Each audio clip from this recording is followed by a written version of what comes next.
What is going on? Welcome to another TubeBuddy live stream. If this is your first time here and you're watching this on the replay and you want to learn how to do all types of awesome stuff to help you grow your YouTube channel, including the tutorials and everything about the amazing browser plugin that TubeBuddy has, make sure that you go ahead and subscribe and click the bell notification icon right now so you can learn from a lot of really smart creators that are helping people do all types of really awesome things here on YouTube. My name is Nimmin. I help YouTubers grow their channels, make videos, and all types of other YouTube-related stuff. And today, I'm going to be sharing with you some YouTube tips that will help you get more subscribers and help you get more views here on YouTube. So first off, I want to thank you, everybody that's in here right now, for the early crowd, the early birds. I want to thank you guys for being in here right now, for hanging out in the live chat.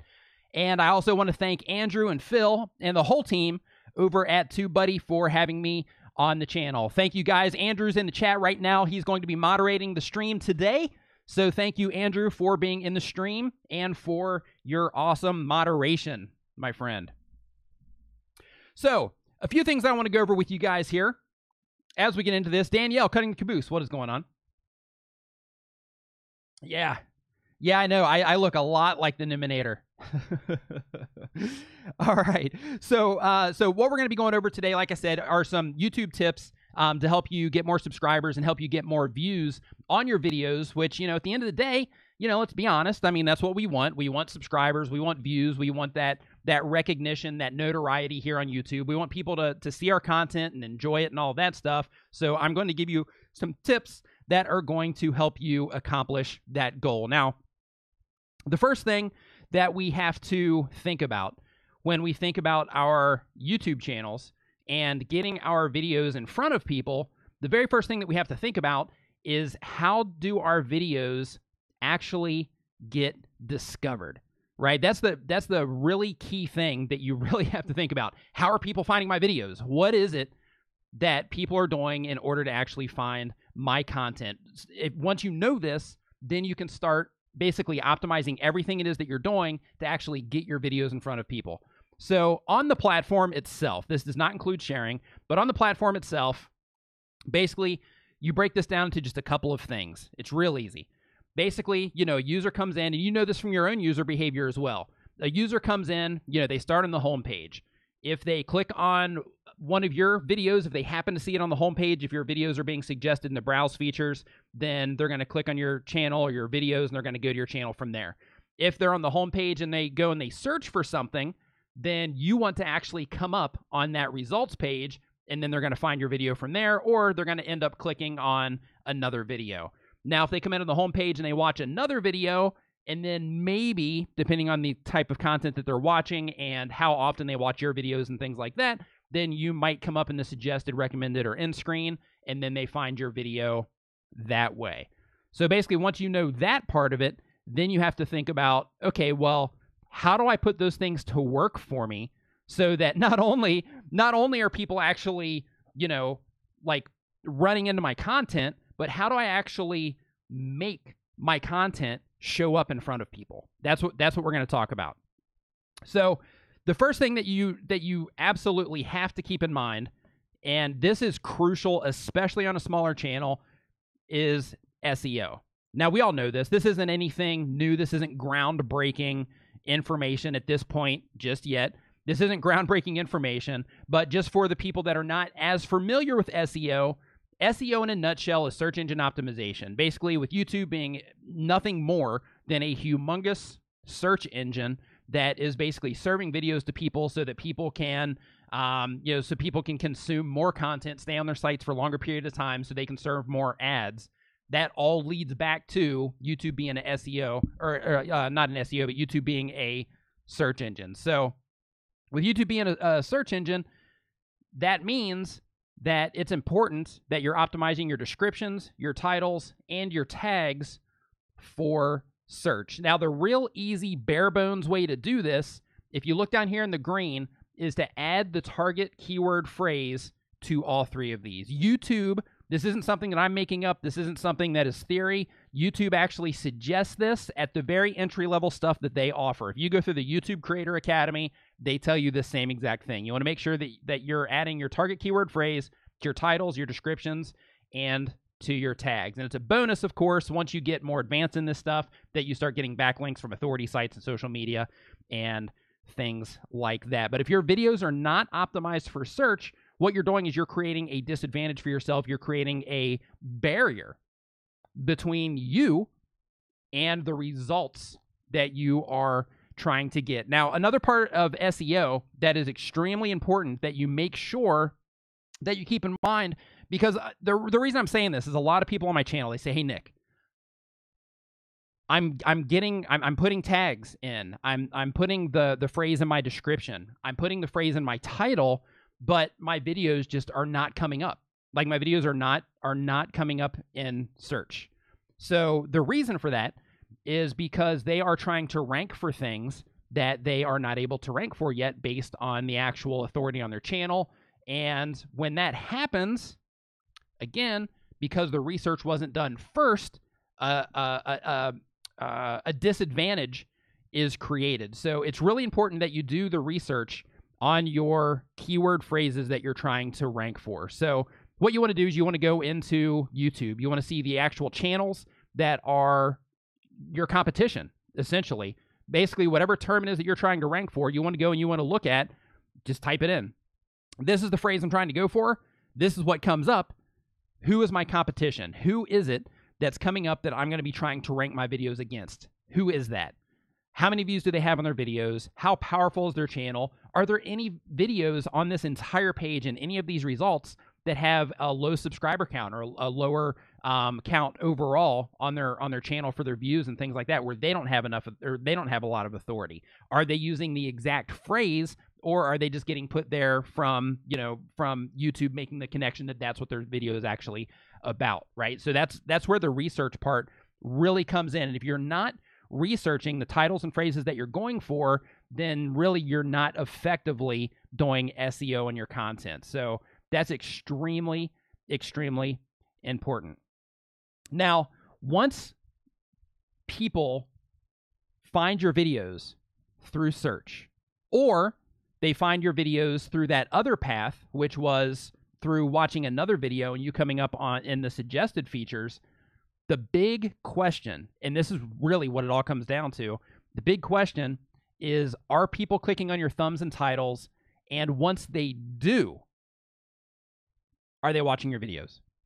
When they click on your thumbnails and titles, are they staying on your videos and they're watching your videos? If the answer to that is no, then your SEO essentially is going to be rendered ineffective, and everything that you're doing is essentially going to be ineffective as well, because YouTube judges us all. YouTube judges us all on our ability to keep viewers watching, right? And by viewers, I mean any viewers that come into your video, not just your subscribers. Any viewers that come into your video, you want to basically accumulate watch time from every single person that comes into your video.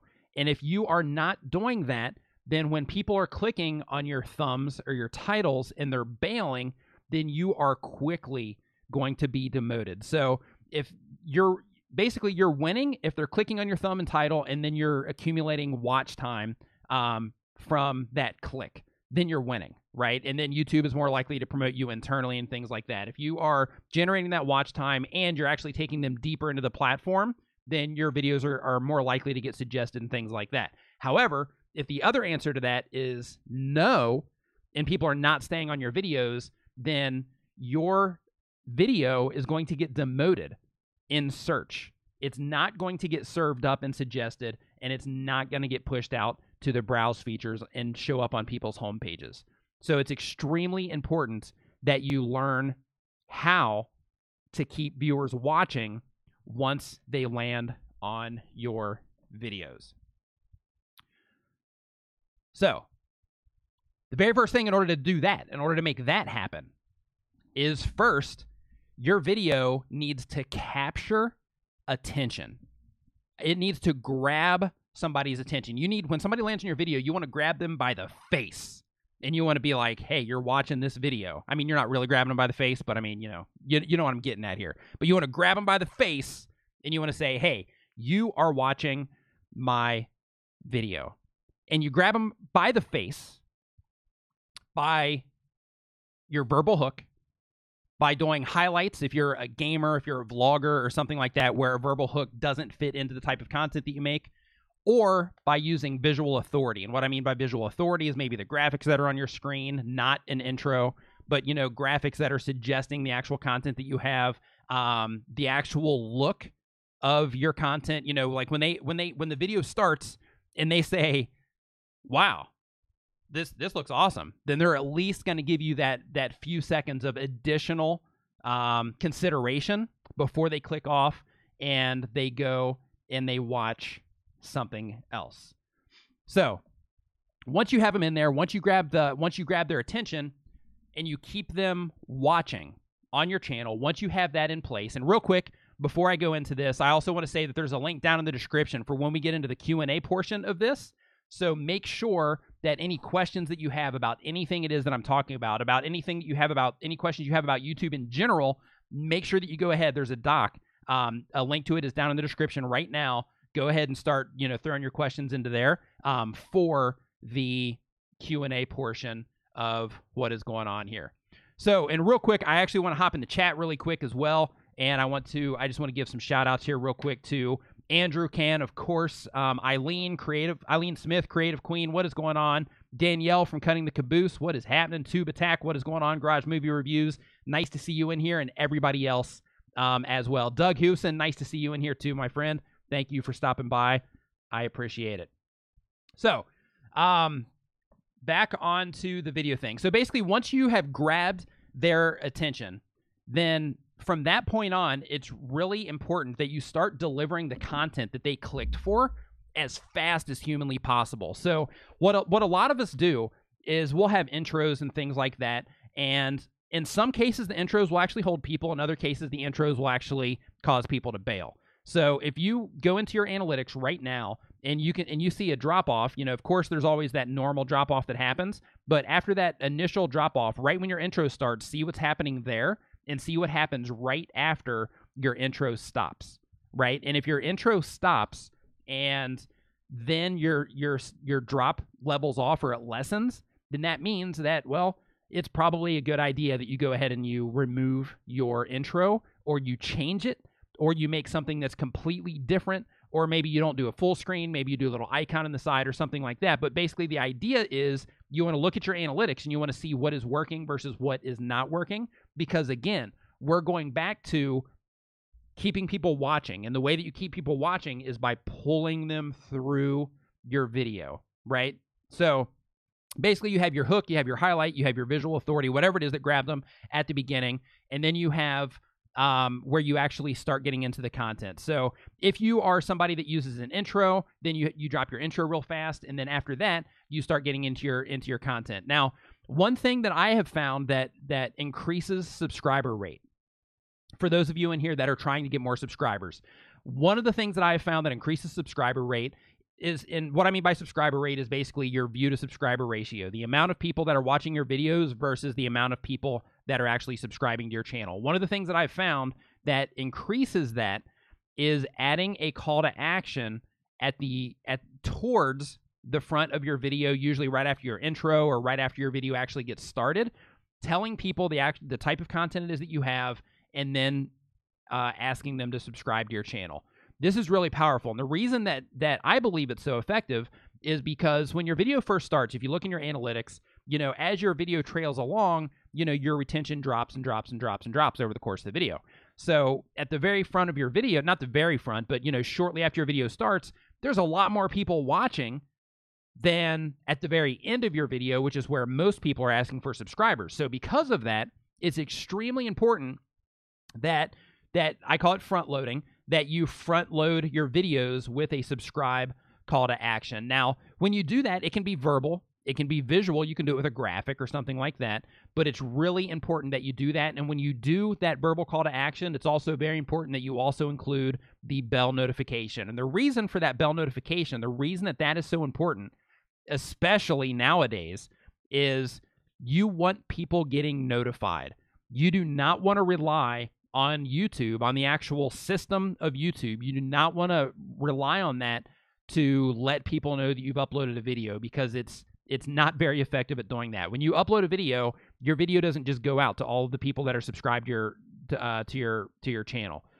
But the people that click the notification, as long as a glitch doesn't happen, because this happens too, as long as a glitch doesn't happen that's making people, that's creating unsubscribes or something like that, where YouTube is automatically unsubscribing people, you want to make sure that you're telling people to click that bell. The reason that bell is so important is because when you upload a video, what happens when you first make that video live can dictate how your video is going to perform over the next week, over the next month, over the next 6 months. And then, as it gets watch time and things like that, all of that can change down the road. But what happens when your video first goes live within that first 24 hours can make a humongous difference on the overall performance of your video. And what happens is when people click on that bell notification icon, they're getting emails, they're getting push notifications on their phones, they're getting notified.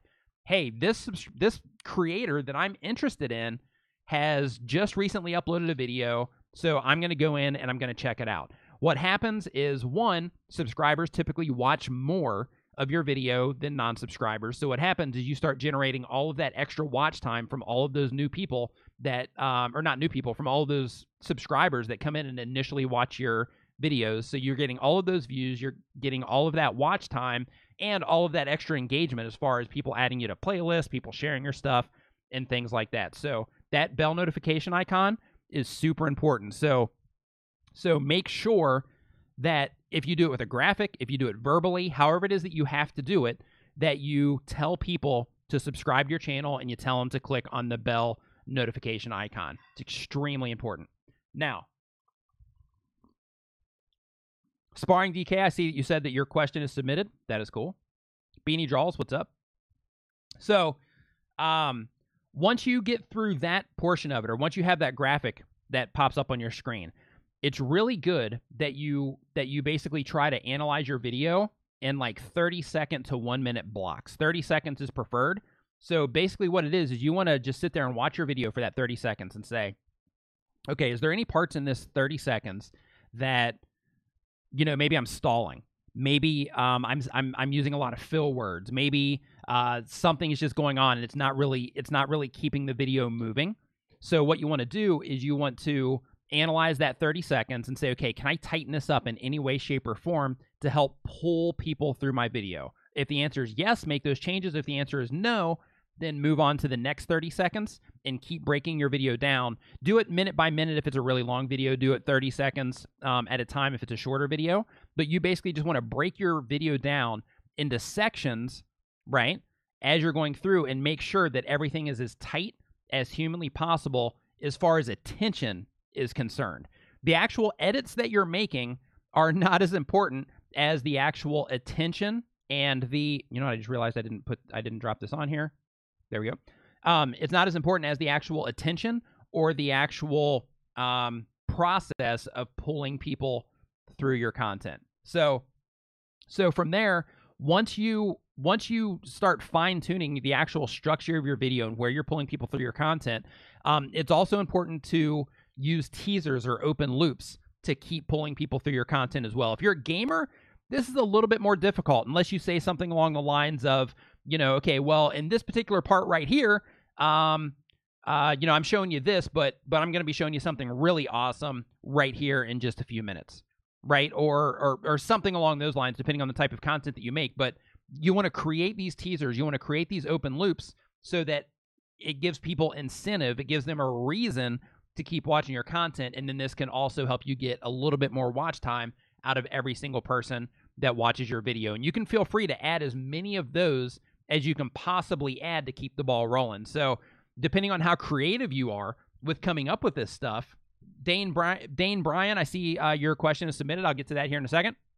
But basically the idea is you just want to keep pulling people through your content using the open loops, using the teasers and things like that to actually get all of that watch time, because every second counts, every minute counts.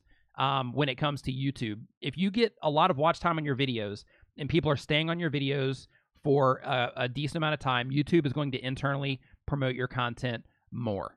That's just how YouTube works. We all tap into that, and it's extremely important that you also learn how to tap into that by going into your analytics and seeing what is working and what is not working on your videos. But the idea is to keep your video moving so that you can actually pull people through your content and not give them as many chances to bail. Because here's the thing, this is the reality. YouTube is extremely distracting, right? We all know, we've all been on YouTube for, hey, I'm going to go check something real quick on YouTube while I'm working so that I can, figure out how to do something, and then I'm going to go back to whatever it is that I was doing. Well, we all know how distracting it is, and how the next thing you know, 2 hours have went by and you just binge watched a whole big pile of videos on YouTube. So it's extremely distracting, which is why it's extremely important that you try to make your content as engaging as possible, and that you try to make your content to where it's pulling the viewers through your content instead of just throwing a bunch of stuff together and hoping that your watch time works out. Now, don't get me wrong. When I'm saying to pull people through your content, I'm not saying, let me clarify this. I'm not saying that you have to talk fast. I'm not saying that you have to edit in a particular way or anything like that, because for some people, and that's why I'm saying to check your stats, because for some people, they can talk slowly. They can communicate in a slower, more personal, more intimate way. And when they do that, in a lot of cases, then they'll actually have people watching longer, because people are just, they're into the cadence of the conversation, or they're, it's more of a personable experience when somebody's watching the videos. And because of that, it helps pull the viewer through without all of the additional stuff happening. But for most of us, we have to do little editing tricks and things like that. But again, that's why it's important to check on your individual stats as well. So as far as the views themselves are concerned, because that'll help you get more subscribers. You got to make sure that you're adding value for subscribers. Make sure you're adding value. If you can try to solve problems, that always helps. But more importantly, that you want to make sure you're adding value, and you want to make sure that you're actually asking people to subscribe, and that you're making it easy for them to subscribe. And you can do this in a bunch of different ways. One, you make it easy for them to subscribe by actually reminding them to subscribe, because sometimes they're just engrossed in your content and they don't think, oh, hey, I want to subscribe to this channel. They don't think about it because they're watching the videos. They're not on there thinking about, hey, I need to go and subscribe to these people, right? So reminding them to subscribe is important. In addition to that, setting your channel up, and I actually have a video here on the TubeBuddy channel and on my channel that explains in more detail how to do this, but even setting your channel up to make it easy for people to subscribe to your channel through a header link, through links in your description, through putting the subscribe thing at the end of your videos, through putting a pinned comment reminding people to subscribe, and things like that. And the same exact thing applies for views. There's little things like that you can do for views as well to increase the overall watch time on your channel, which is also going to help your authority. But here's the thing. This part right here is something that is extremely important to remember when it comes to YouTube. And this is straight from YouTube themselves. We all try to do what we can for the actual algorithm itself. We try to get our videos ranked in search. We all try to, do all these little tricks and all of this stuff to get people on our videos. But the most important thing to remember, and YouTube specifically says this, is if you make videos for your audience and they watch those videos, the algorithm will follow. So if you make content that people like, and you make content that people enjoy, and you're connecting with your audience, then the algorithm will actually follow that, and the algorithm will start taking care of you, so to speak, and start taking care of your channel, because you're sending all of the right signals into the algorithm itself, which is going to cause your channel to do a lot better than normal, because your audience is really into what it is that you're doing. And here's the thing. You have to keep in mind also, it's important. I was talking about going in and checking your own analytics before.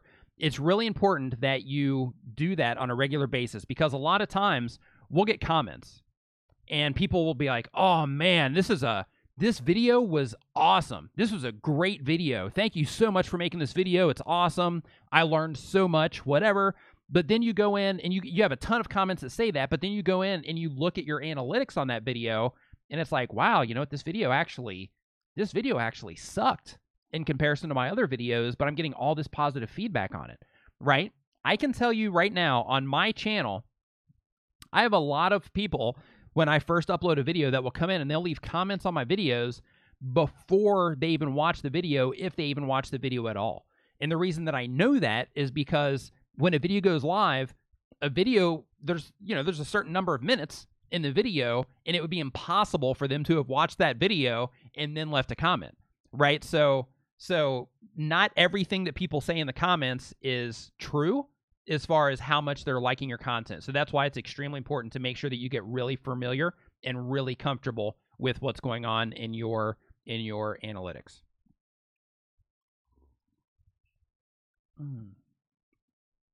All right.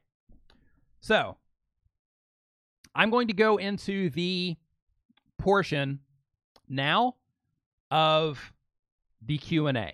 So if anybody here Beanie Draws, what's going on, my friend? Nice to see you in here.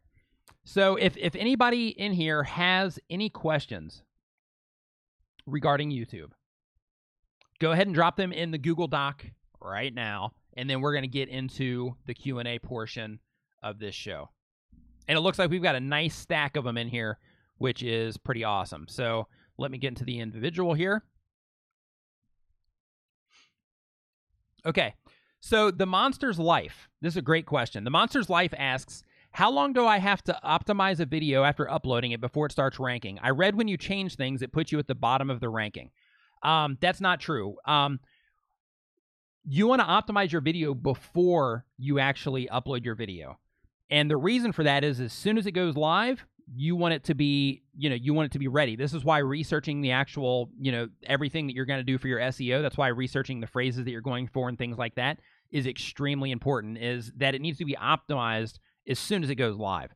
Now, if you're going to make changes to it, what happens is it does effectively resubmit that video to YouTube, but it doesn't necessarily put you at the bottom of the rankings, but it can cause you to move depending on what it is that you change. So if you change like your tags, your description, or your title, your description and your title will actually will resubmit. Your tags themselves, those are usually okay, but you can rank for additional tags by adding additional tags, and that's actually even recommended. But that doesn't actually resubmit everything. But your title and your description can, but it can improve or it can hurt your video. But one thing to keep in mind, because you're talking about a time limit here.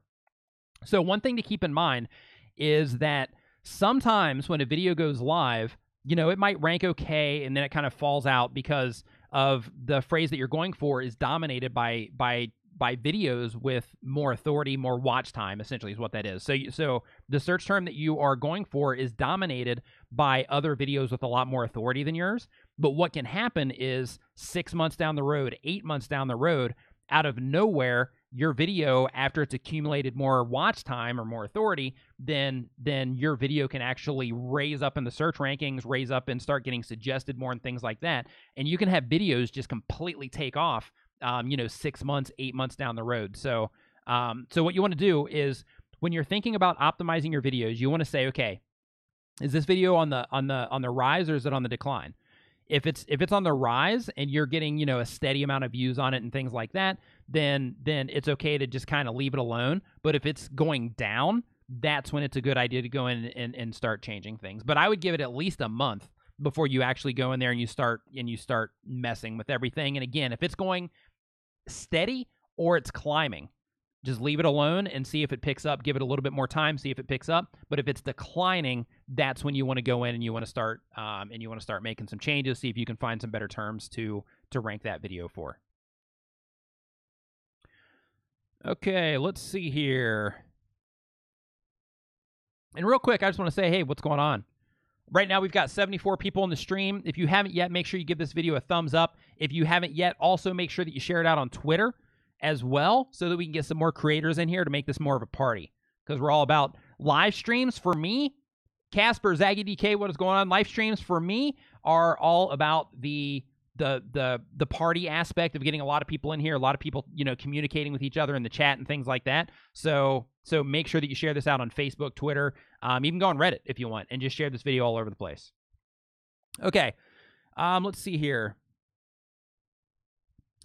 Sparring DK asks, if you upload daily gaming videos and have a video that pops, should you continue daily uploading or try to let it run its cycle?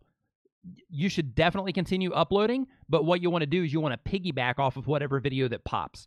So if you have a video that pops, then what you want to do is you want to say, okay, this particular video just did great, so I need to make a bunch more videos just like this one, right? Similar topics, you know, like if it's about, let's say you're doing gaming videos, let's say it's like a GTA video, then you want to say, okay, well, this particular video did great. It was about, you know, how to beat this particular level. So now I'm going to make 3 more videos about how to beat other levels in GTA and see if I can pull some of that traffic from the video that popped and feed that traffic into the newer videos that I'm uploading. Let's see here. Okay, US Girls DIY asks, do you have to put a hashtag in front of every tag, word, or phrase? No, you do not. Hashtags can help your content be discoverable on YouTube. You can actually put a hashtag in your title. You can put hashtags in your description, but you don't want to put more than 15. So we'll say 14 just to give you like a 1 limit to be on the safe side. But YouTube suggests that you don't put more than 15 hashtags in your description. If you do, then they actually make those hashtags because they look at it like you're kind of spamming. So if you put more than 15 hashtags in your description, they actually make those to where they don't count for anything. So they won't help you search, or they won't help you rank for anything or anything like that. So when you're using hashtags in your video, try to just keep it under control and just make it on make those hashtags around what is the most important thing. But hashtags can absolutely help you rank, and you do not need to use them in front of every tag word or phrase. Basically, what you want to do is you can just type it out, right? So let's say that yours, you would do, let's see here, US Girls DIY or Us Girls DIY. I'm just because it's girls and DIY, I'm gonna do like, you know, like hair something, right? So you do like hair curling as one, and then you just hit a comma, and then that'll create a tag, and then hair curling tips, and then comma, and then that's gonna create another tag. And then if you want to do a popular hashtag around hair curling, then you would do hashtag and then hair curling and then put a comma, and then that will make that as one of your tags as well. So hopefully you found that helpful. Next up on the list, let's see here. And real quick, guys, anybody watching this right now, if you came in from suggested features or anything like that, and you're not familiar with TubeBuddy, TubeBuddy is a browser plugin that's going to help you rank your videos on YouTube and help you manage your channel here on YouTube. If you don't have it installed yet, you can go to TubeBuddy.com/install and go ahead and start checking out TubeBuddy for yourself. The install itself is free, and you actually get all types of really awesome features. And if you want to upgrade, you also have that choice to get even more features, and I personally highly recommend the upgrade. But that's your call, but I would at least use it at the very base level. Next question. See the Beauty Diva says, when doing research for my YouTube videos, I use TubeBuddy, and typically I try to do all those things you say. I'll try to use something that's high volume in search, but low volume in competition. I believe I have good thumbnails, but some of my videos don't rank. What could I be doing wrong? One thing, okay, that you want to keep in mind is even though the search volume might be high, and even though the competition itself is low, that doesn't necessarily mean that competition is something that you're going to be able to slide in on, right? Because all the videos that are showing up on that page, like you might rank in there somewhere. You might be, 50 results back. But the competition that you're going up against, if they have a channel that's stronger than yours, their SEO is better than yours, and they are better at targeting that phrase, or they have links coming in off of site, driving people to those videos, and they've accumulated a lot more watch time on those videos, then that's going to make it more difficult for you to rank for those specific terms. So one thing that I recommend when you're doing your keyword research and you're saying, okay, this is my research, I'm going for this particular phrase, search it, see what comes up, look at the channel size, look at how many views are on the video, and what you want to do when you look at the channel size, don't just look at how many subscribers do they have, But look at it like this. Say, okay, how many subscribers do they have? Okay, so they have, 50,000 subscribers, right? Well, I have 10,000 subscribers. So when that video went live, they uploaded it a month ago. When that video went live, they had, let's say, 45,000 subscribers. And because of that, depending on how they're doing their videos, and I always recommend that you look at this, like people in your niche analyze every single thing that they do. And you look at their videos and you say, okay, well, they are telling people to click the bell icon. When they release new videos, they do get a big surge of people coming into their videos. So they are accumulating all of this watch time. So the views that they're getting on those videos, are they actually coming from search? Or are they coming from those videos getting suggested to their subscribers? Or are they coming from YouTube actually suggesting their videos internally? Because, as things grow on your channel, your stats transfer from search and external and all that to suggested and browse being your primary traffic drivers. So whatever videos that you're trying to rank against, you want to say, okay, how strong is this channel and how much watch time have they potentially been able to accumulate on this channel? And then that's how you want to analyze that against every single video that you're going against and see if you can try to slide in. You also want to look for channels that have similar subscriber counts to yours and lower, to see if any of those have shown up in search as well, and check out the view counts on those and see if you can, maybe bump them out of the way. And sometimes you can squeeze in on bigger channels, but and a lot of times you can squeeze in on bigger channels, but a lot of times when that happens, it takes a little bit of time because those channels have so much authority on those videos. And even though you can squeeze in with good SEO, you still need some watch time on your videos to get into some of those spots. So I hope that answered your question. If not, then resubmit another question resubmit another question in this doc with any questions that you have about anything that I just said about that. Okay, let's see here. Okay, it's your boy Lano. It's your boy Lano. He says Andrew Can and Nick Nimmin. You spelled it Ninim, which is funny.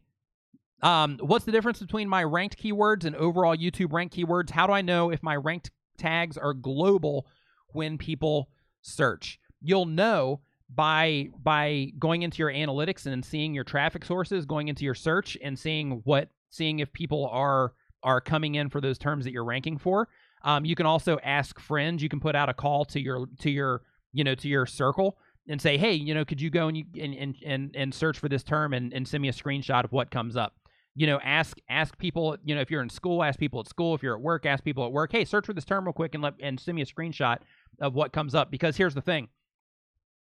A lot of this stuff, and it's getting more and more so, like as the days go by, a lot of this stuff is based on our individual search history and our individual view history. So like you're saying here, how to know if my tags are global versus what you see. That's the thing is we're all getting served different things, but based on our search histories, our particular demographics, so to speak, are getting served our particular content. But you can really dial in and see specifically what tags that you're using that are working and not working off of your analytics. Okay.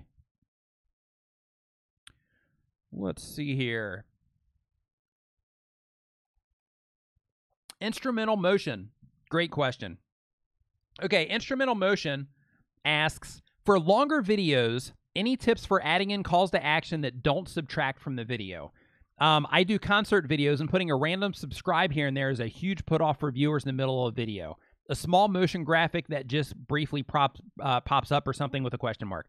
Yes. So in your case, since you're doing concert videos and you're not actually introducing the content in any way, then what you would want to do is you just want to have something small and not very distracting that pops up and just says, remember to subscribe. Enjoying this video, remember to subscribe, or subscribe for more concert videos or something like that. Just something really small like, let me turn this ticker off here. Oop, there we go. So something really small that pops up, to where they're watching the video and then it just pops up here. Whoop, subscribe for more concert videos. Something that's a reminder, and it's not something that's going to just completely, overtake the whole screen and things like that. Just something that pops up here, whoop, subscribe for more concert videos, zoop, and then it goes down. Something along those lines, so that you get that cue, but you're not actually interrupting anything when you do it. Hammer Channel, what is going on, man? Nice to see you in here. Hammer Channel saying that TubeBuddy's helped him a lot. He's hoping to upgrade it soon. He also added another hammer to his channel, hoping it will bring more subs to him, and he's working on his search rankings. That is awesome to hear, my man. Awesome channel, by the way, Hammer Channel, if you haven't checked him out yet. Okay, Dane Bryan, I hope I'm saying that right, Dane. Growing a YouTube channel is hard. Yes. So how does one get noticed without depending on suggested videos? SEO. What I was talking about, I'm not sure if you're in here for the beginning part, but for a small channel, the best way that you are going to get out there, let me pull this up on the screen here, is by making sure that you are optimizing your videos for search.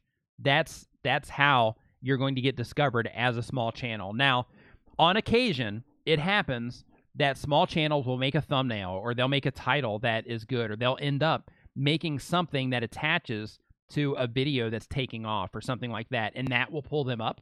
But in most cases, if you're not an anomaly, if you're not Roberto Blake likes to say unicorn, if you're not a unicorn, then what's going to happen is you're going to have to learn how to rank your videos in search so that you can get that initial momentum. Because one of the things that I really try to hammer on is generating that initial momentum on your channel, because once you generate that momentum from search, from people being able to find your content for searching for a bunch of different topics, what you're doing is you're accumulating all of this watch time, you're accumulating all of these subscribers, and you're having all these people that are clicking on the bell notification icon so that when your videos go live, they come in, they get your view velocity going, and then YouTube says, hey, there's something happening with this video, so we're going to start suggesting it more on the platform, and then they start suggesting your content more internally and suggested videos and browse features and things like that. But to get all that started, you got to start down here with the SEO. So it's really important that because growing a YouTube channel is hard, it's really important that you learn how to rank your videos in search. So one of the reasons too that growing a YouTube channel is hard is because of all the effort that you have to put in up front, right? The way I look at it, and the thing that I tell people is that that your YouTube channel, depending on the type of content that you make, and your long-term goals for your channel, your YouTube channel is like an investment. So in exchange for not getting results at first, you're putting in a lot of time. But once those results start coming in, depending on how you're structuring everything, depending on the type of content that you offer, then all of that initial effort can really pay off in additional opportunities that you can create from your channel. So even though it's hard getting it started, it's totally worth putting in the work. I can tell you firsthand from myself and the clients that I've worked with and that I currently work with, that it's worth it to learn SEO. It's worth it to mess with your video structure. If it takes you 50 videos trying all these little tweaks to your video structure in order to get something that works repeatedly, it's worth it because of the opportunities that are going to come for you down the road from having that influence on YouTube. Okay, next up on the list. Okay, SML Sped Up says, how do you create a good thumbnail and title? You create a good thumbnail. One, faces get clicked on more. Two, for visual browsers, people like me that don't really read titles that much, I just look at all the imagery. Putting some type of text. It doesn't have to be huge like I do on my thumbnails, but putting some type of text on there just to give a little indicator of what the video is about.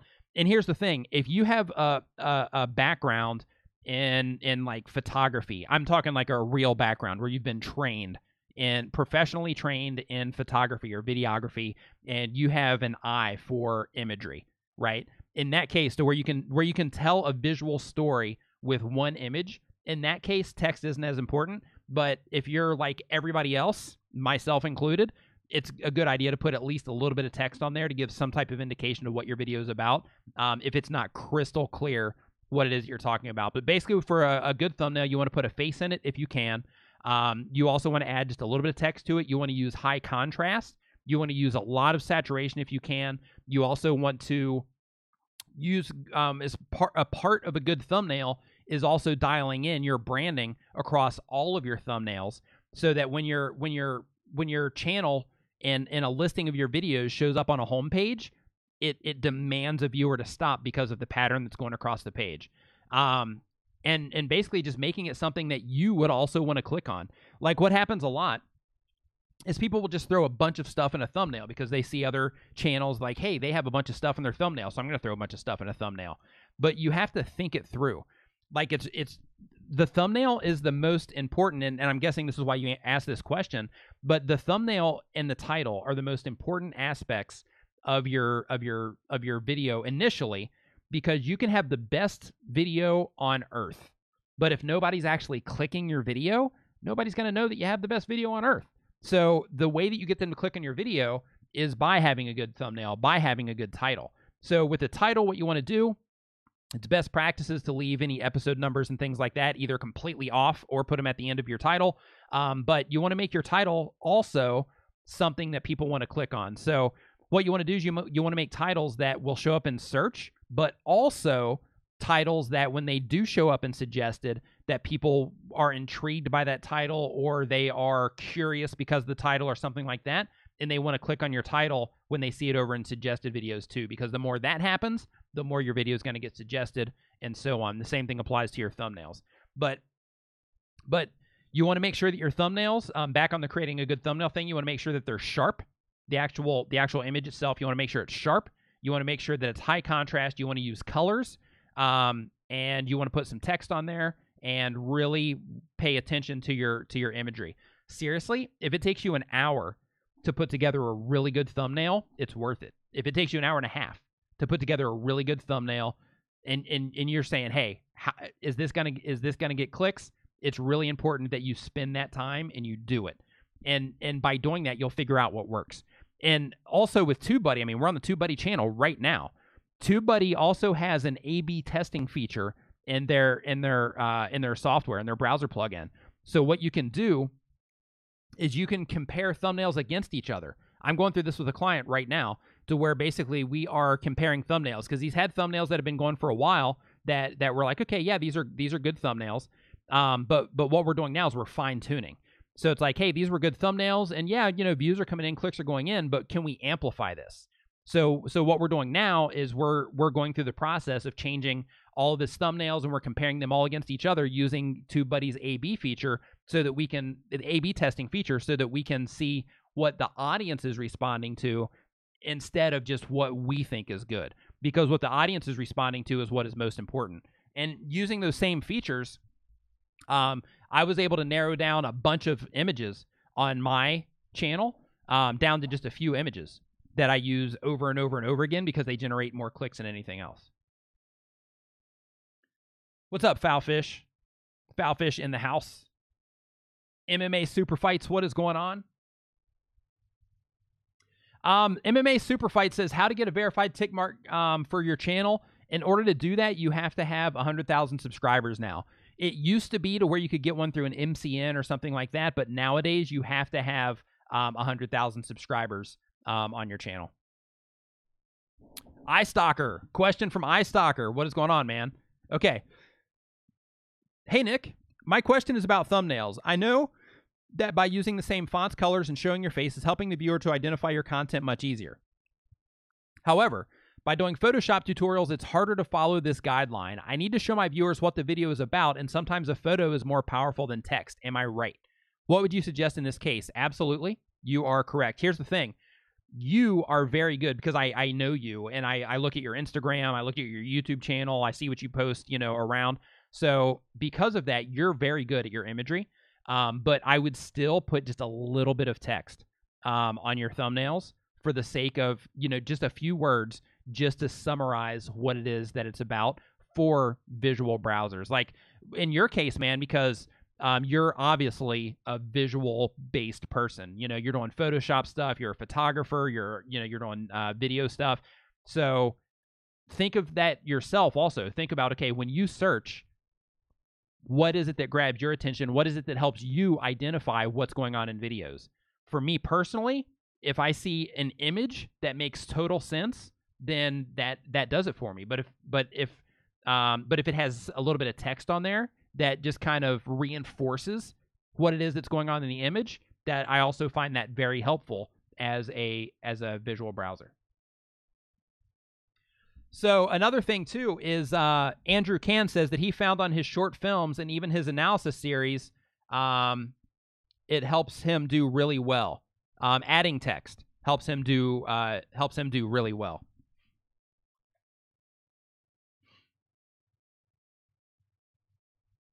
Okay, Tube Attack says, what's up, Tube Attack? Says, despite proper optimization, just lost it. There it is. Despite proper optimization, my videos do not seem to rank even on low competition keywords, and I'm not quite sure why. It's probably because they're not optimized properly, or the terms that you're actually going for are a lot more harder than you think that they are. And because of that, it's important that you put more time into researching the phrases that you're going for and actually think about, okay, is all of the stuff that I think I understand about what it is that I'm ranking against, does all of that apply? Like, rethink, right? If you're doing the research now and it's not working out for you, you might need to rethink how you're doing your research and maybe try a different approach. Because if you think that you're doing proper optimization, but you're still not ranking your videos, then you're not doing proper optimization. So you need to rethink how you optimize your videos. Yeah, and Andrew says also, good point. He says on this question, just because it's low search doesn't mean that you're going to instantly rank. Okay, the Derpy Muffin. Love that name, Derpy Muffin. Okay, so the Derpy Muffin asks, my channel is an animation and gaming channel, but my animations seem to get more views than my gaming. Should I delete all of my gaming videos and just animate and make another channel for gaming? Okay, if your animation videos, this is the thing with YouTube and about listening to your audience and about what I said before as far as making content that your audience likes, and as long as they click and they watch, then the algorithm will follow. That is why, that is where this really comes into play right now. So if you're getting traction on your animation videos, you should not delete your gaming videos. But what you want to do is you want to transition into doing more animation videos. So maybe with your gaming videos, I don't know how many animation videos you have in your channel, but if you have enough animation videos to actually fill out your homepage with animation videos, then go ahead and do that. Don't delete your gaming videos, but just focus your channel page on your animation videos if that's what's bringing you more traction. Because that's basically saying this is what your audience wants. They want more animation stuff, and they want less gaming stuff because your animation stuff is doing better. So I would definitely focus on more animation stuff, but you do not want to delete your gaming stuff if, and only if, you want to take off your gaming videos, unlist them, but do not delete them. Do not make them private. Do not delete them. Make them unlisted instead. Okay, let's see here.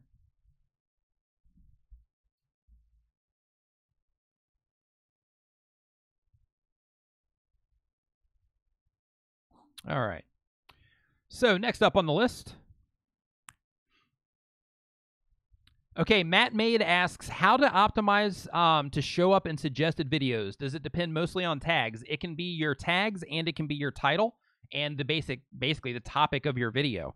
Like, as an example, I'm not sure if it's still there, but the last video that I uploaded, I wasn't targeting a search phrase on that video. I was targeting a video on another channel. It's a large channel, and this particular video is doing very well for this other creator. And I said, okay, well, his topic is about filmmaking, or for filmmakers. So I'm going to take that same topic because it was a good video idea. So I'm going to take that same topic and I'm going to make that video for YouTubers specifically.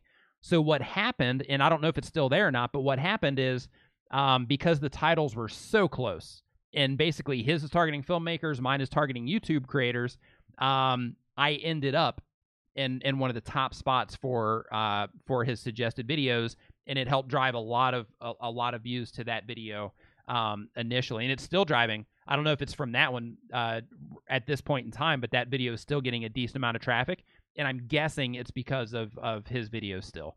So your actual title itself, or the topic of your video, and the tags are what help that happen.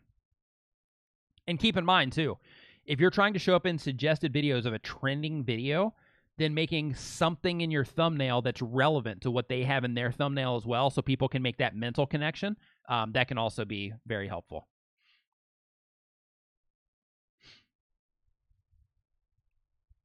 Okay, Amirtha Update says, how to increase CPC of advertisements. Is it possible? I saw some videos regarding this in YouTube. Are they true? Please guide me. Thank you. So what you can do, of course, the best way to get the most money for your videos is the actual topics that you're making videos about, right? So actually, you know, like what your channel category is, and actually making topics that are higher paying topics. Like a good example of that, which probably doesn't apply to you, but a good example of that is like insurance, as an example, is one of the highest paying things. At least it was one of the highest paying things on YouTube. So making videos about insurance related topics would give you higher amounts of money compared to making videos about, like, let's say, about why the wind blows, as an example. So just think of it in terms of topic and the categories of your videos. Behind the Cake asks, how many tags, keywords can you use? 10 plus or less than 10? You can use as many as you like. Just make sure that they are relevant to your phrase that you're trying to rank for, and that they are relevant to your video. So in your case, you're doing Behind the Cake. So I'm going to assume that you're making some type of bakery videos, some type of cooking videos, or something like that. So in that case,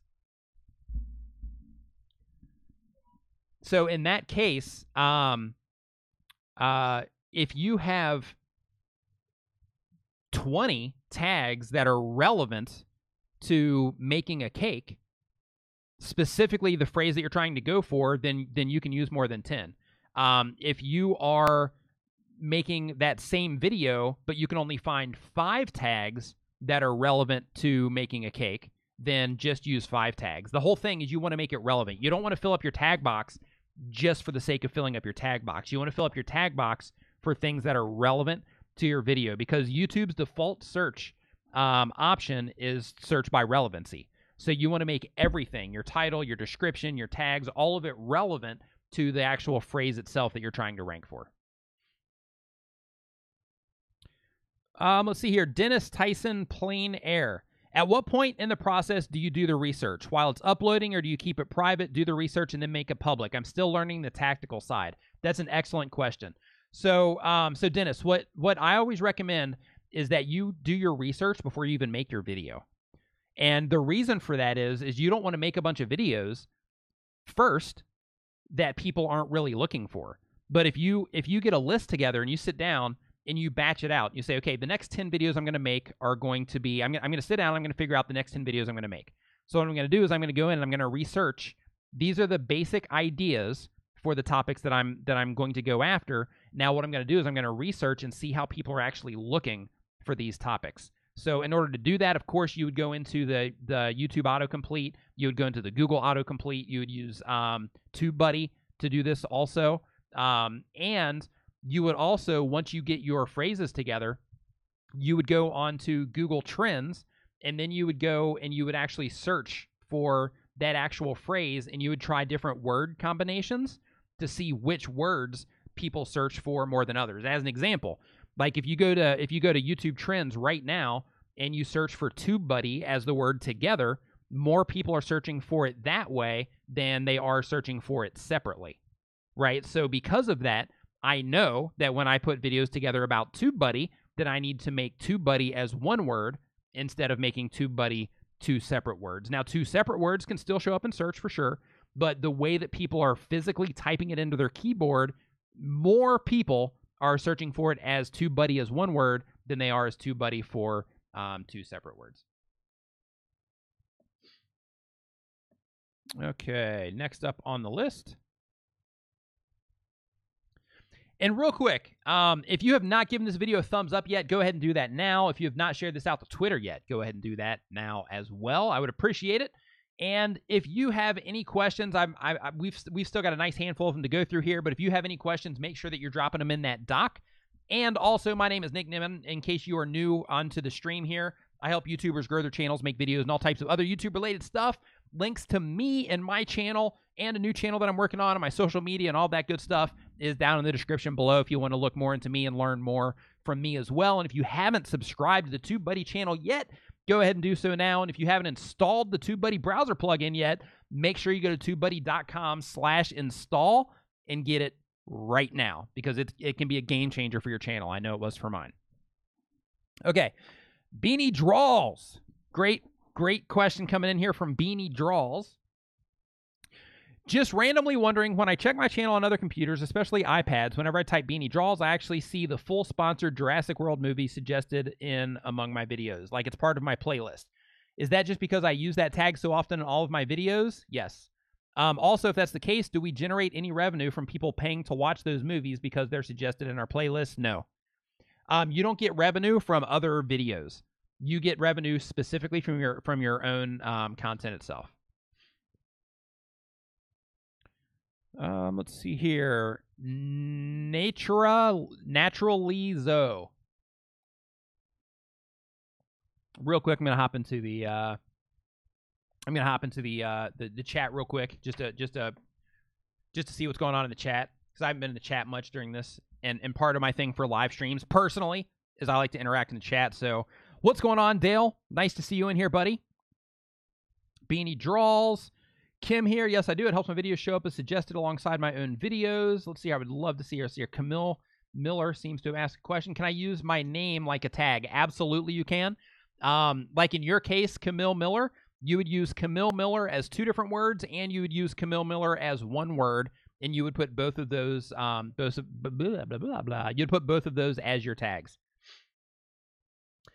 You find Google Trends if you just go to Google, to see the Beauty Diva. If you just go to Google and you type in Google Trends, then it'll come up there, and then there's going to be a search box at the top, and then you just type in whatever it is that you're going for there. And sometimes what you want to do is the actual phrase itself. There might not be huge trends data on that, but what you want to do is you want to break down the specific things that you're actually like referencing. So like I mentioned before with my thing with TubeBuddy, like if I'm doing like the ultimate TubeBuddy tutorial, that showed me that the actual word TubeBuddy, which is like a focus word for what I'm trying to rank for, is in that case it needs to be together instead of apart to increase the amount of people that are looking for that.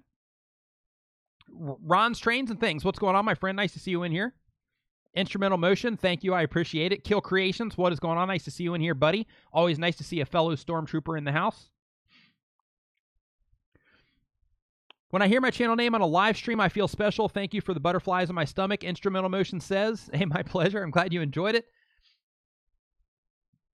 At what points would you change topics after little traction? Number of videos, says Roth Sillers. I would give it time, man. The thing is okay, with your channel, like if you're not getting traction on your videos, it might not necessarily be your topics. It might be like you might want to look and see if it's your actual retention on your videos. If you're getting good retention on your videos, then you might want to look at how you're actually optimizing your videos for discovery or for search. Because if you're getting watch time on your videos, you're getting a decent amount of watch time, and you're ranking your videos in search, then you're going to be getting traction. But if your videos are not ranking in search, it's usually because your SEO isn't right, or because you're not actually holding people on your videos once they get there. Now, if you're enjoying the topics that you're currently making, if you're enjoying the covering the things that you're talking about, it doesn't come down to a number of videos. If you're throwing all of the right signals out to YouTube, in that case, I would just stay on track with what you're doing, because here's the thing. It's really powerful, and this is where niching your content comes into play. It's really powerful if you have a channel and all of the content on your channel is related, because what happens is over time, as more and more people get familiar with your channel, more and more people come into your channel, you have an entire backlog of content that is directly related to their interests, right? So if you, okay, right now you said you get like 50 to 80% and you get great search. So I would keep moving forward, because you're creating that backlog of content that people are interested in. And over time, more and more people are going to come in and they're going to start binge watching your content. And the more that happens, you'll start seeing your channel over time, you'll start seeing your channel go from this to like this, and then it'll just start, you'll start getting a big spike. So what I would do is I would stay on your course and keep moving forward. If you're getting 50 to 80%, that's good. If you're ranking in search, that is also good. So just keep moving forward, keep pushing. Sometimes it takes a lot of videos for a channel to like really start taking off. Sometimes it just takes 20 to 50 before a video or before a channel starts taking off. Sometimes, depending on the actual topics and whatnot, sometimes a video or a channel can start taking off in like 5 or 10 videos.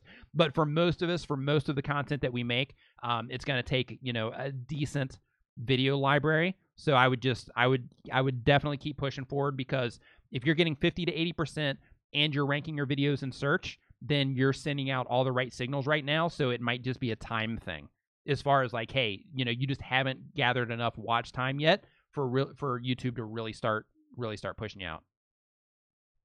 And also another thing too, in your case, if you're not getting traction yet from because 50 to 80% average view duration is good, as long as your videos are a decent length, then that's good. If your videos are a minute, then it's not that impressive. But if your videos are like 10 minutes, then that's pretty good. But one thing that you want to make sure that you are I just completely lost my train of thought. One thing you want to make sure that you try to do also is physically tell people. If I remember right, I think you're actually doing presentation stuff to where you're actually just like me right now, to where you're actually talking to the camera. So what you want to try to do is send people, physically tell people, verbally tell people to check out other videos on your channel. So you can put that at the end of your video. You can make those references throughout your video, but you want to tell people to hey, click on the card up here and go watch this particular video about this particular topic because it's related to this video or whatever. You also want to start pinning playlists to the top comment on your videos, and you want to start interacting with your community as much as humanly possible so that you can also get all of those signals going in. But basically, you want to get people clicking deeper into your channel through all of those, hey, recommending a video here, recommending a video down there, recommending additional videos, additional playlists in your video description and things like that, so that you can get people going deeper and deeper into your content, which is also going to send out awesome signals to YouTube. So in that case, then you'll be getting the watch time, you'll be getting the search rankings, and you'll be showing the algorithm basically that people are into your content, that they're clicking more, they're watching more and more of your content. So that's what I would do in your situation. Okay. Natural Lee Zoe, sorry for the delay on that one, Natural Lee, is my preference is to live stream. I have longer watch times with that format. How would you suggest I ask for / go about the call to action? My channel is about my personal weight loss journey. I lost 100 pounds already, 100 more to go. High five, fist bump to losing 100 pounds. I actually lost 100 pounds like 10 years ago. So I feel you, and congratulations on that. I'm not sure if she's still in the chat or not. Danielle, if you are, go ahead and drop a comment. But Danielle from Cutting the Caboose, you should go watch her videos too. She's down at, I think, like 230 something pounds already also. So go and check out her stuff. But okay, for your actual call to action, to answer your question, for your actual call to action, just tell people, just like this right now. So basically, I'm sitting here and I'm having this conversation, and what I've interrupted the stream a few times, and I've said, hey, if you're enjoying this video, make sure that you give it a thumbs up. If you haven't shared it on Twitter yet, make sure that you go ahead and share it, and so on. So in your case, you would say, hey, if you're enjoying this video so far, you're enjoying this. There she is. There's Danielle Cutting the Caboose. Yeah, click on her name and go check her out, because she's lost a ton of weight too, as well. So good information shared back and forth there. But yeah, just right in the stream, say, hey, if you're enjoying this content so far, I'm making a lot of videos like this. I'm sharing helpful tricks and tips that have helped me lose 100 pounds and that are going to help me lose 100 more pounds. So if you want to follow along this journey and you want to learn how to do all this yourself, then make sure that you go ahead and click the subscribe button and the bell notification icon so you can be notified when I go live or release a new video. So just drop it in there just like that. And the way I structured that too, just to kind of highlight what's going on there, is that you want to make sure that you also, when you're doing your call to action, you want to make sure that you are letting the viewer know what it is that you're doing in return for that subscribe. So it's not really in return, but it's more of like the value that you're providing for that subscribe. So in that case, it would be, follow me in my journey, and I'm going to be sharing tips and tricks of how I did it so that you can also do it as well. So basically you're creating that value there, and then you're dropping the call to subscribe. And that doing that will help that conversion. But if you do the subscribe at the front, personally, I found on my channel and a couple of client channels that that putting the subscribe at the front without the value first actually converts less than putting the subscribe at the end. Doug Houston saying that he can't visualize pounds; he can only visualize kilos.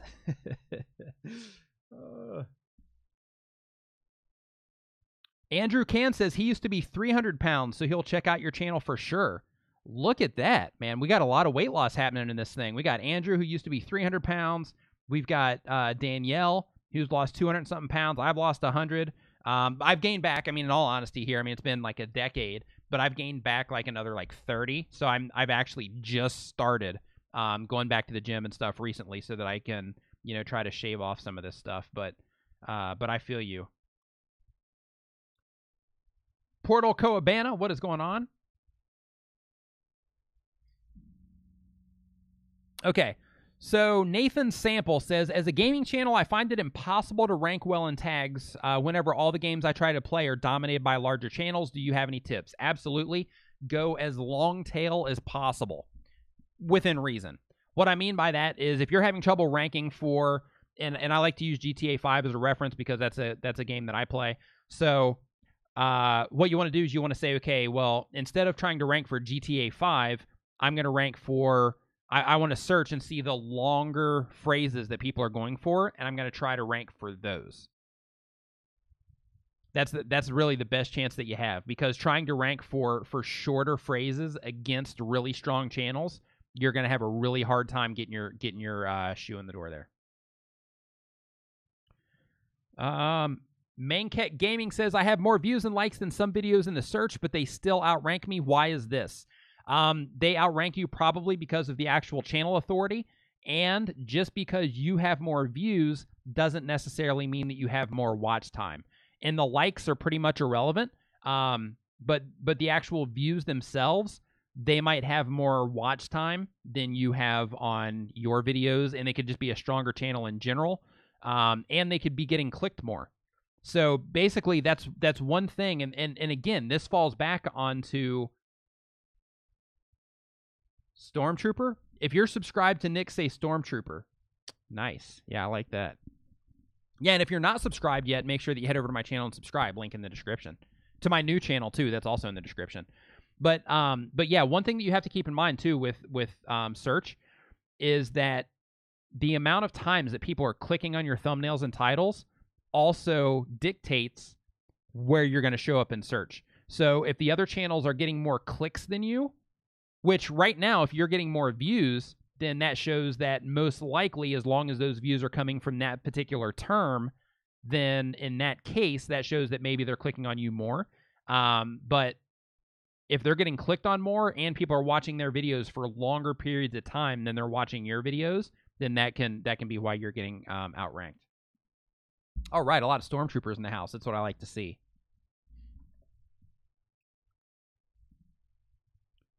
Okay, Big Earl TV. Big Earl in the house. How do I go about promoting my content? You can't promote on forums and things nowadays without getting a ban. You can, but you have to, I'm not sure what type of content you make, Big Earl, but you have to join the community first. That's where the separation happens. Like as an example, I have a Facebook group that I run, and in that Facebook group, I have a lot of people, even though I make it extremely clear that, hey, this is not a video sharing group. This is not, this is like a community where if people have, questions or whatever, then they can ask them here and all that stuff. And I make that explicitly clear. people still come in and it's their first time posting in the group, and they will put like a little description, and then they'll drop a link to their video and try to get everybody to go check out their video, even though it's clear that they're not a part of the community. Now, on the flip side of that coin, even though I lay the ban hammer down extremely hard on those people, if there's anybody that's in that group and they've been in the group, they're helping each other out, they are, you know, like somebody will go in the group and they'll say, hey, you know, I'm trying to figure out which thumbnail I think looks best or whatever, what's your input? And then somebody comes in, they give their input, that kind of stuff, but they're actually an active participant in the group. In that case, I'll let them promote anything they want to promote. If they have a video that they put up, I mean, not every single video, but if they have a particular video that they're trying to get feedback on or anything like that, they are more than welcome to promote their content because they're a member of the community first, and they're not using the community as a platform to spam their content. So that's where that difference takes place. And forums are the same way. Once you're a member of a forum, then you're an active participant. You have a post history in that forum. They can see that you're actually leaving, you know, like real input. You're a real member of that community. Then you can reach out to the mods because you've started to, you know, you've built your credibility. So you can reach out to the mods and say, oh, hey, you know, I also have a YouTube channel about this. Would you mind if I drop a video here from time to time? And then more times than not, they're like forum moderators are usually, what's going on, Yoli? Nice to see you in here. Forum moderators are a lot more likely to let you post your stuff there if you're a member of the community first. Same with Facebook groups, Reddit communities, and all that. Reach out to the moderators and say, you know, hey, don't say I've been a part of this community, but say, hey, you know, I've been a part of this for a while. Would you mind if I drop a video from here because it's relevant to this particular conversation that's taking place on the forum, or it's relevant to this particular Reddit thread, or it's relevant to, you know, to whatever the overlying topic is for that video. So that's how you would do that.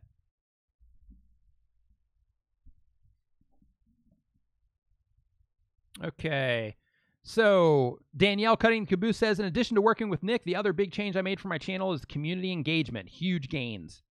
Yeah, community engagement is awesome. Like for me, community engagement in general is what makes YouTube like worth doing.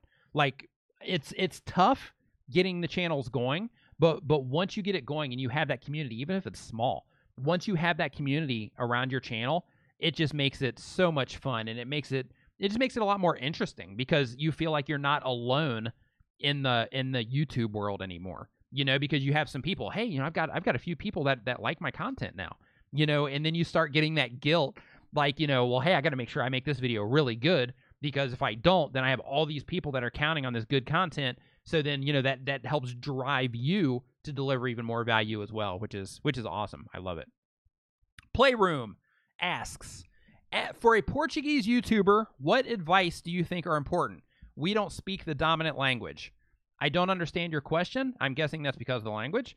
But you're saying for a Portuguese YouTuber, what advices do you think are important as we don't speak the dominant language?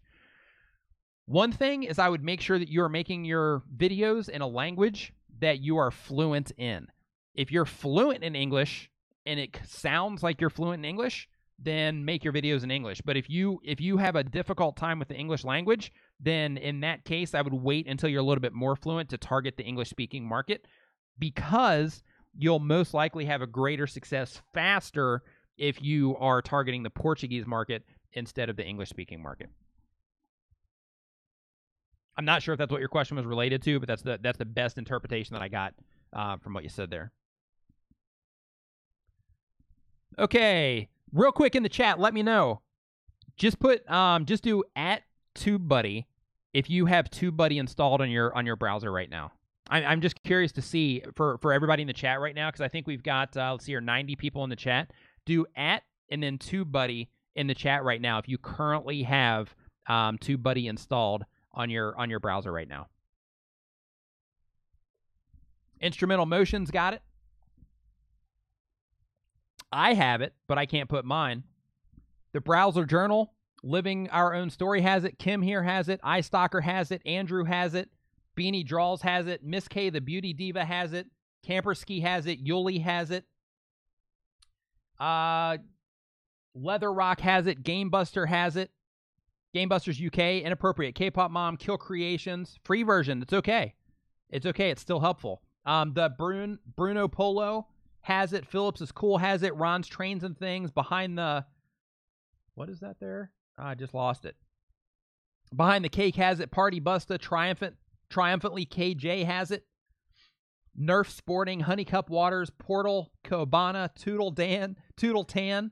Samira and Milligan. Loon Tune News. That sounds like a good time. Stan Sneaker TV. Austin Tube. Mob Man. Traveling with Bruce. Foul Fish. Self-publishing with Dale Roberts. Cutting the Caboose. Robin Hood. Yeah, a lot of Shisha Crafts. Tube Attack. K&G Usher. Yeah, a lot of TubeBuddy.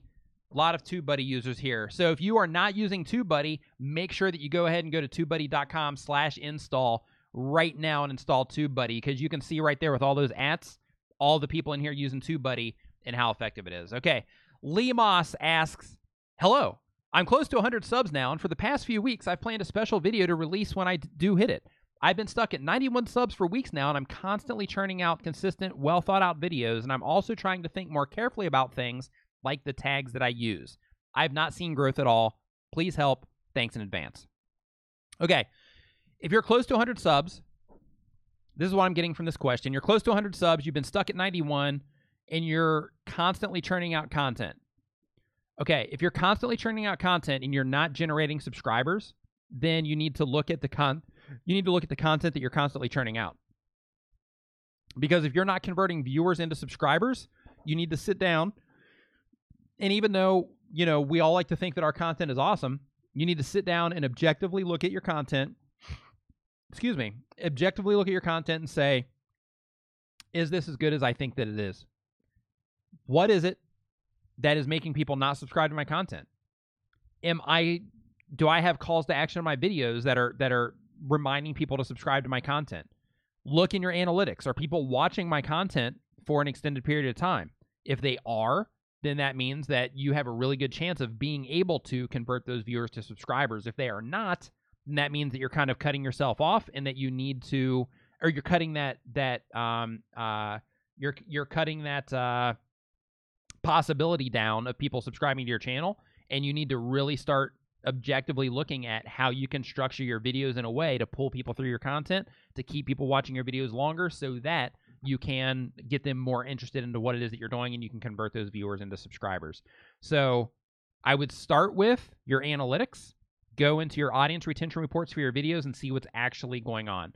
Because if you're stuck at 91 subs for weeks, then that means that you really need to work on converting viewers to subscribers. As long as you're getting views, you need to work on converting those viewers to subscribers. Sometimes, a lot of times, it can simply be just telling people to subscribe closer to the front of your video instead of waiting until the end of your video, especially if you're a gaming channel, because in most cases, people don't have, 45 minutes or an hour to sit there and watch a video.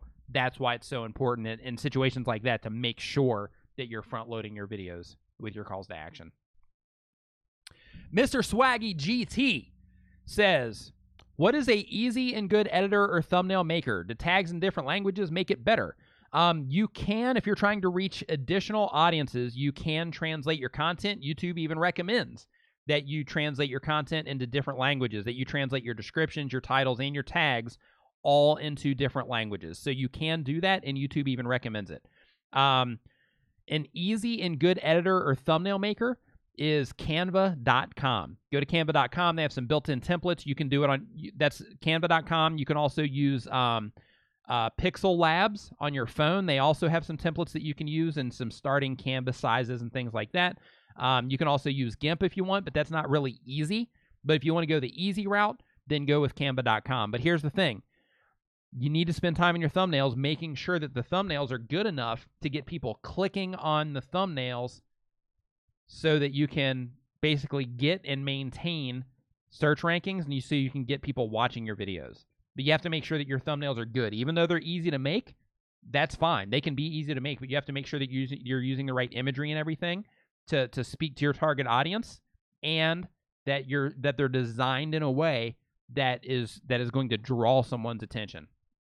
So when you're looking at making your thumbnails, pull up your competition and say, what do their thumbnails look like? How can I make mine stand out more than theirs? Parasol Mushroom Art says that they use GIMP, but they've been using GIMP for about 10 years. And Doug Hulson TV says that, Houston TV says that Canva, he's a recent Canva convert himself. Phone apps for Creative Queen says suggest phone apps. Pixel Labs is a good phone app for making thumbnails. I have a video, a tutorial about that on my channel you can check out. Toodle Tan asks, can you still be successful if you upload once a week? Question for an animation channel. Absolutely. If you look at Kurzgesagt, I think is the name of it. Kurzgesagt, they upload once a month, and they've got like 4 million subscribers or something crazy. So if your animations are awesome and your information, like the whole entire product that you're putting out, if it is just outstanding and it's extremely shareable, go look at Kurzgesagt, see what they're doing. If you compare to that, then yes.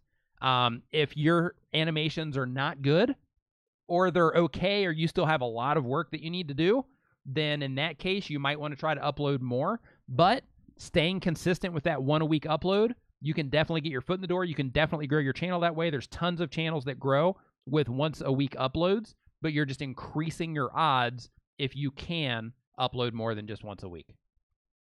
3 right now seems to be the magic number. iFund Chris website. Okay, iFund Chris says, how grow my YouTube channel beast? Don't understand the question. Adventures in Fabrication. Is there a way to tell which subjects... Is there a way to tell which subjects generate the highest advertiser revenue? What subjects are the most desirable from a return on investment? Yes. If you go into the Google Keyword Planner, they will actually give you ad rates. So they'll show you specifically ad rates for different topics so that you can say, okay, well, this particular ad rate or this particular topic here, this particular keyword phrase is generating, if I were to actually pay to advertise this, this is what they are, this is the competitive price for it. And you want to look for the higher prices. Lily Tree asks, for the end card best reviewer videos, how does YouTube decide what to show? That's just the algorithm based on their viewer history. So basically, they do all of their calculations and they pull that based on their viewer history, on what they think that they would watch, or that they would most likely watch and watch more of based on their previous viewing history and things that they've searched for. Cosmic. I have a Friday the 13th video that popped, and it's ranking for over 10 tags because I found a Pamela tape. Not sure what that is. And now it seems that only my Friday the 13th videos seem to get views. Should I post only Friday the 13th videos on my channel? Right now, if your Friday the 13th videos are taking off, right now, try to post a lot of Friday the 13th videos on your channel.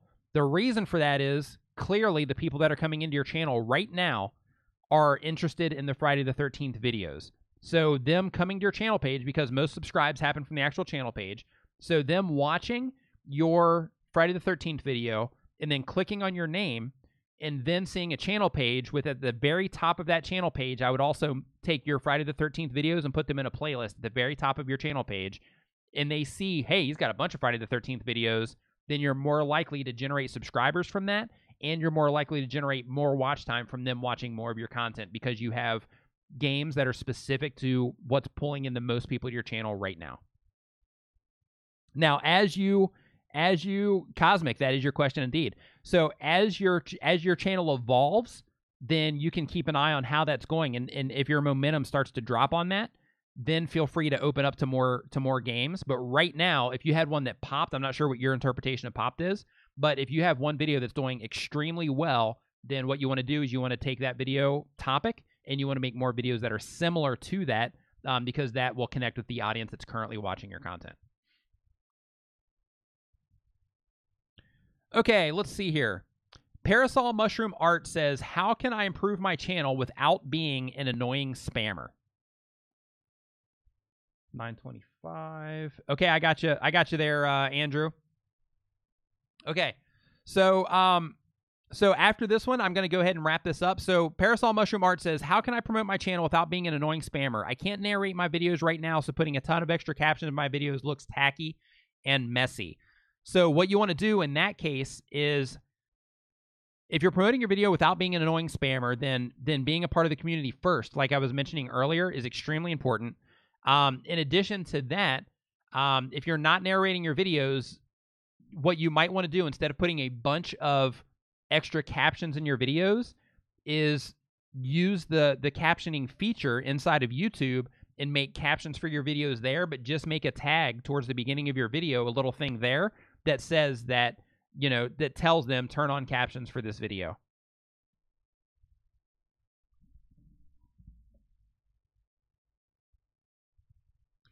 Okay, so I want to thank everybody for hanging out during this live stream. I hope you got some value here. I hope that you learned something that maybe you didn't know before, or that you basically picked up something that's going to help you make some type of progress on your YouTube channel. If you have not subscribed to TubeBuddy channel yet, make sure that you go ahead and do that now.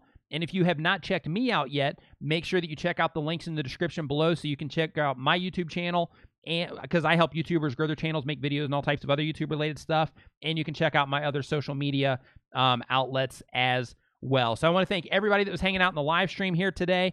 I want to thank you for your time, and I hope I provided some type of value to you to help you with your YouTube journey and to help you with what it is that you're trying to do with your content and to grow your presence here on YouTube. So thank you guys so much for hanging out. Thank you so much for watching. I will see you next time.